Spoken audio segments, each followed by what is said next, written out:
Hello everyone आउ गोटे mini blog को स्वागत। दिन 12टार ब्रेकफास्ट करके मु आसीगली प्रियंका दीदी घर को आउ जेहेतु मु हेयर वाश करिछि सेथिलागि से मते हेयर सेरम लगे दउछन्ते एठी सेरम लगो लगो मते कहउछन्ते कि मु तोर सब कर दउछि हेले तू मते टिके नेल पॉलिश भी लगे दउनु।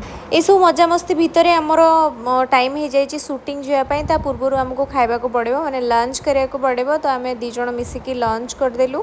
आम गाड़ी ऑलरेडी आसिकी तळे ही थिला आमे दी जण बाहरी पड़िलु शूटिंग जीवाकू आउ तळकू जाइक देखिली सुंदर फुलटे फुटिची तो टिके कैप्चर करदेली। एठी हसीबार कारण होची कि दीदी फोन रे पचारचंदी कि आउ तुमे खाइलो मु कहूची हां मु खाइली से कहउछन मु कोन जानने तू खाइलु बोली तू बा मो सांगरे खाइकी आसलु। तापरे शूटिंग सेट रे पहुंची कि मु रेडी हेकी एठी टिके मिरर आगे स्टाइल मारची आउ एठी जो मु मिरर रे वीडियोटा नउची एटा हमरो शॉर्ट पई ही दरकार थिला। आपण माने जदी देखि सारिचंती सीरियल तो मते निहाती जणैबे एपिसोड आपण माने देखिलेनी कि नाही। आउ हाँ जो मैंने मो चैनल को सब्सक्राइब करना जल्दी जल्दी मो चैनल को सब्सक्राइब कर दिंतु आ जदि न करेंगे ना चिन्नी ना मत हाँ ना ना मुझे जानी मुझे न कहले भी आपण मैंने मो चैनल को सब्सक्राइब करदेवे। ठीक अच्छे रही आउ गोटे वीडियो रे देखा टाटा।